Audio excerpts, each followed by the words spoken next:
Halo, selamat pagi untuk anak didik kami yang duduk di bangku kelas 7. Kita bertemu lagi pada pelajaran prakarya. Materi pembelajaran ini khususnya untuk di kelas 7, kita akan belajar mengenai teknologi konstruksi miniatur rumah. Nah, sebelum kita memulai pembelajaran kita, alangkah baiknya kita berdoa di rumah kita masing-masing. Berdoa dimulai.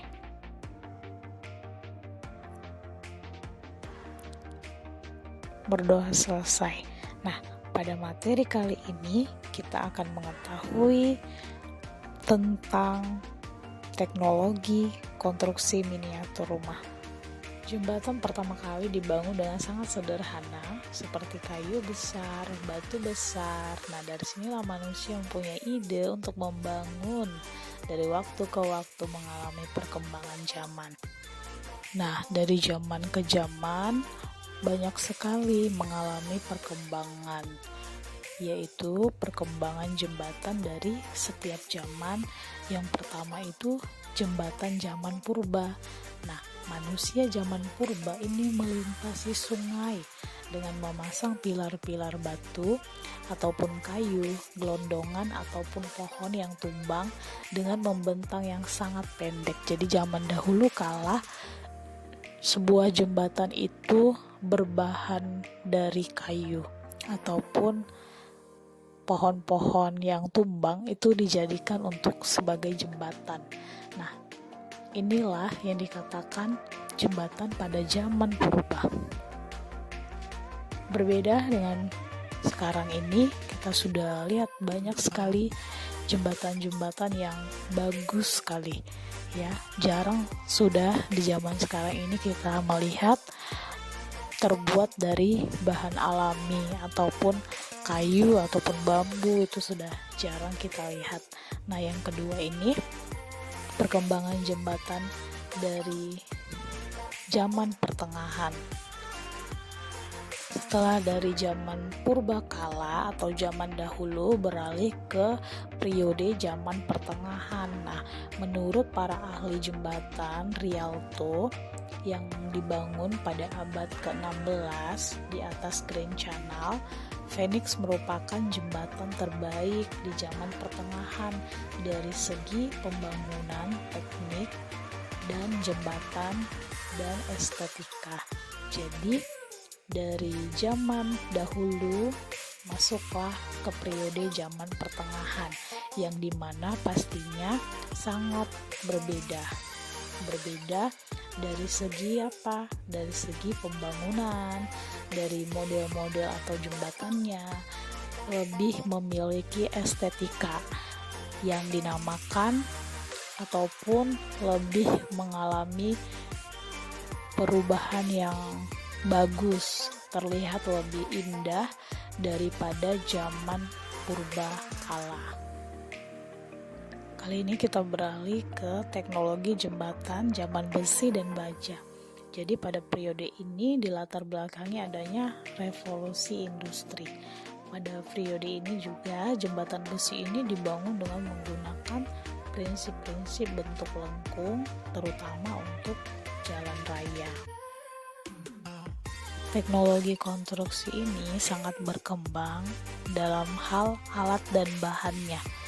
Dari segi alat, konstruksi zaman dulu masih menggunakan peralatan yang sederhana, berbeda dengan teknologi jembatan zaman besi dan baja.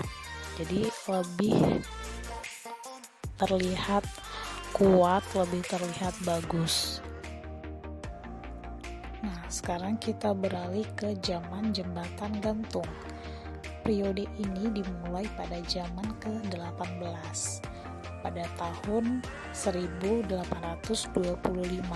ini dibangun jembatan gantung ya, Menai Strait di Inggris. Konstruksi jembatan menggunakan menara batu sebagai pilarnya. Jadi semakin berkembang lagi dari zaman dahulu ya, dari besi dan baja, dan sekarang zaman jembatan gantung ya, memang sangat jelas berbeda dari segi bentuk dari bahan-bahan yang digunakan. Maka itu teknologi konstruksi terus berkembang pesat ya, seiring dengan gencarnya pembangunan gedung-gedung bertingkat dan di seluruh dunia sangat berkembang pesat. Nah, kemudian kita lanjut beralih pada zaman jembatan beton. Zaman beton mulai terletak sejak tahun 1865 dengan bentang terpanjang yang pernah dicapai 78 meter. Jadi, jembatan lengkung terpanjang yang pernah dibuat. Nah, ini zaman beton ini sudah terkenal sejak lama ya. Nah, awalnya makna teknologi ini sangat terbatas ya. Bisa kita lihat hanya pada benda-benda berwujud seperti peralatan-peralatan atau mesin. Nah, saat ini teknologi tidak hanya berupa peralatan atau mesin saja, karena sudah memasuki bermacam-macam bidang yang tidak terlepas dari kebutuhan manusia modern. Berikut ini beberapa jembatan yang dapat kita lihat untuk dijadikan tempat wisata. Yang pertama ini Ponte Vecchio, merupakan jembatan yang tertua yang dibuat di abad pertengahan di atas Sungai Amo dan Florence. Hal ini yang membuatnya beberapa adalah jembatan ini memiliki toko-toko yang bisa disewa oleh pedagang perhiasan dan souvenir, sehingga hal itu menambah keindahan. Maka demikian, memang konstruksi merupakan suatu kegiatan yang membangun sarana maupun prasarana. Hasil akhir konstruksi berupa bangunan yang bisa ditempati dan digunakan. Ya, kemudian hal ini juga sejalan dengan fungsi teknologi konstruksi. Maka itu yang bisa digunakan sehingga toko-toko pada Vantage Space ini ya bisa digunakan untuk berdagang, souvenir dan lainnya.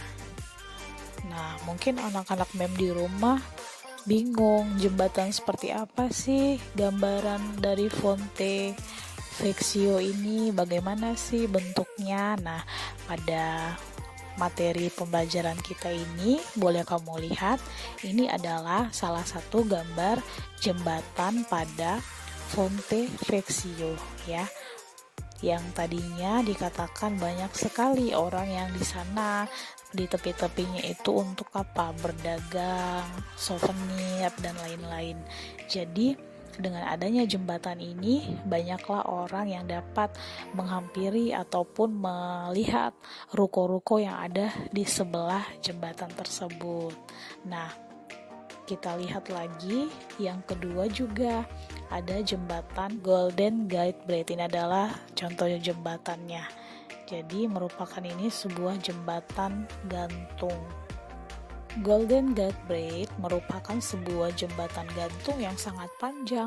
Golden Gate Bridge ini dikenalkan sebagai salah satu jembatan yang terpanjang di dunia dan terkenal luas ya, panjang luas karena memiliki warna yang unik, yaitu dilapisi oleh warna bata sebagai tanda jika terjadi kabut ataupun tebal. Nah, memiliki warna yang sangat unik. Nanti kita akan melihat gambar bagaimana sih ya bentuk dari gambar Golden Gate Bridge ini. Jadi semua jenis jembatan memiliki keunikan, walaupun dari zaman ke zaman itu memiliki alat ataupun bahan yang berbeda, tetapi memiliki keunikan. Nah, ini juga salah satu jembatan yang bernama Millau Bridge. Nah, ini juga sangat bagus dan sangat indah ya bila kita lihat penggunaan bahan dan teknologinya ataupun gambarannya sungguh luar biasa. Sangat berbeda dengan jembatan yang awal tadi sudah saya jelaskan pada jembatan zaman purbakala. Jadi setiap fase, setiap zaman ke zaman ya memiliki model ataupun bentuk yang berbeda dan memiliki nilai estetis yang tinggi. Nah, anak-anak mem sekalian pastinya sudah melihat ya jenis-jenis jembatannya. Nah, gambar tadi itu Millau Bridge itu terletaknya di dekat Sungai Tam. Jembatan ini dibuat dengan menggunakan tiang-tiang yang tinggi. Ya, kira-kira itu tiangnya itu sekitar 343 meter. Wow, tinggi sekali ya. Jadi untuk menopang jembatan agar menjadi lebih kokoh. Nah, sangat-sangat indah bila dilihat pada gambar yang sudah tayang pertama sekali, yaitu Millau Bridge. Ya, ini yang terletaknya di Sungai Tam. Nah, banyak sekali ya pada pelajaran ini, banyak sekali kita mengenal jenis-jenis jembatan. Ya, jembatan yang ada di luar negeri ataupun di tempat kita sekarang ini, yaitu memiliki bahan dan alat yang berbeda. Nah, ini adalah salah satu gambar jembatan Tower Bridge. Tower Bridge memiliki bentuk seperti pintu gerbang kerajinan yang megah. Akan tetapi ini hanyalah jembatan gantung yang dibangun di atas Sungai Thames. Ini berada di London. Nah, semuanya teknologi konstruksi bangunan ini memiliki fungsi.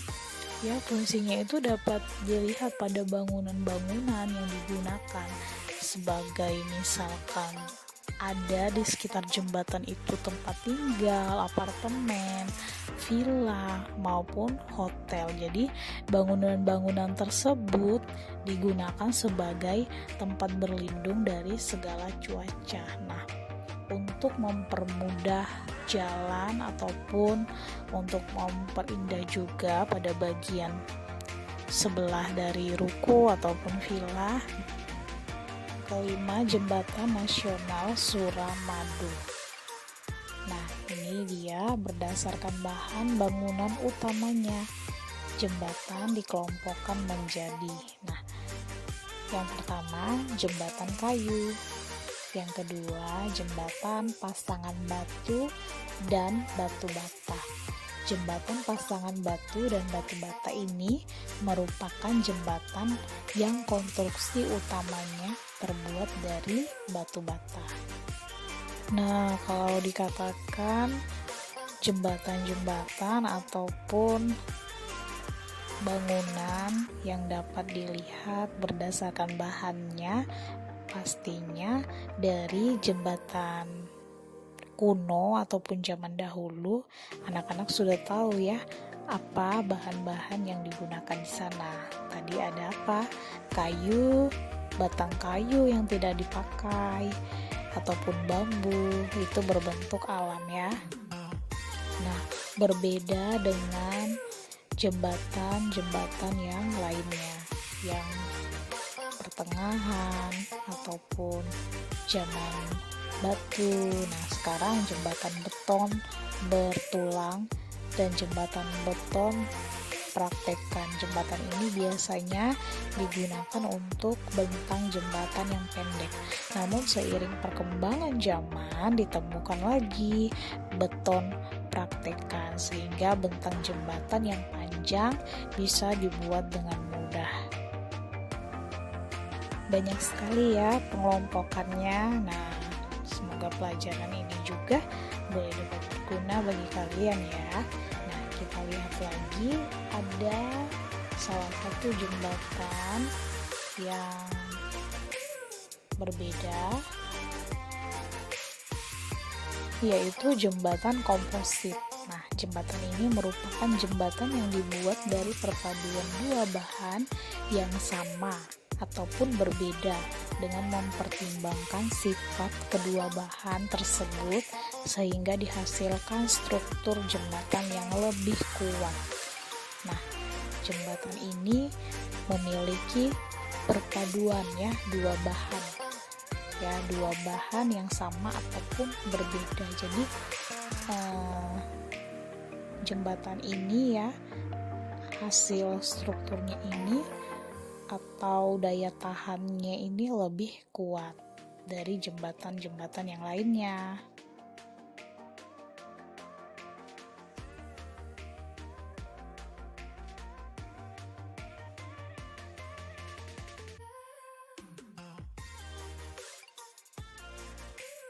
Berdasarkan bahan bangunan utama, jembatan juga dikelompokkan menjadi yang pertama jembatan baja.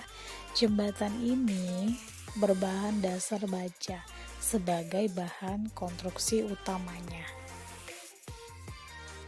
Banyak lagi jenis-jenis bahan bangunan utama yang dapat digunakan untuk membuat suatu konstruksi pada jembatan. Nah, sebuah jembatan juga memiliki fungsi, ya, dapat dilihat untuk bentuk konstruksi jalan, jembatan, dan rel kereta api. Berbagai konstruksi tersebut berguna untuk mempermudah transport ataupun komunikasi, terutama dengan jarak yang jauh.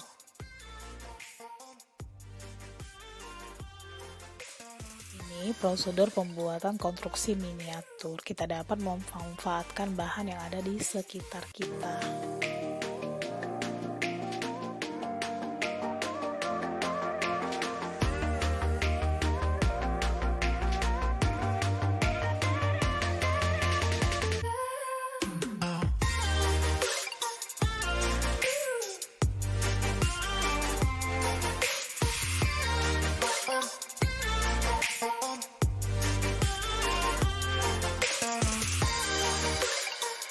Pada gambar-gambar tadi kita sudah melihat bahan-bahan apa saja yang dapat digunakan untuk membuat miniatur jembatan.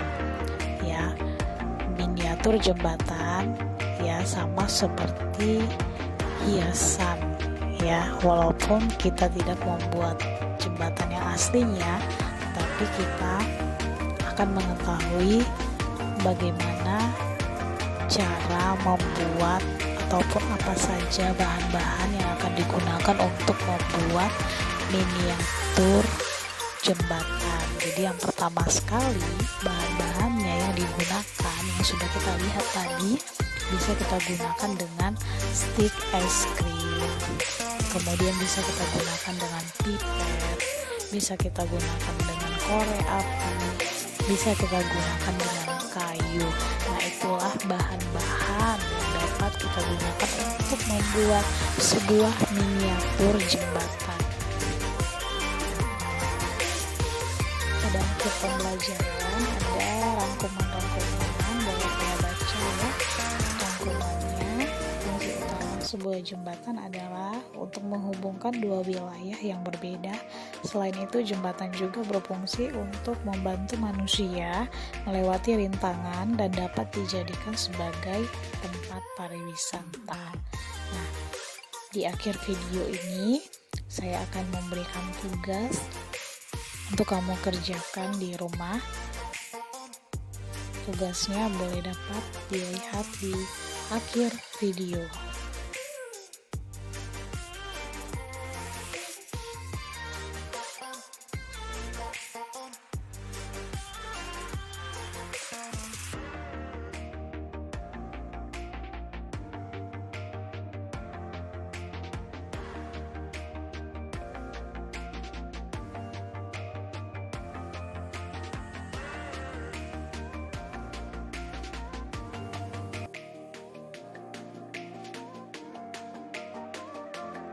Tugas prakarya di kelas 7, pilihlah salah satu jenis jembatan yang ada di video pembelajaran ini.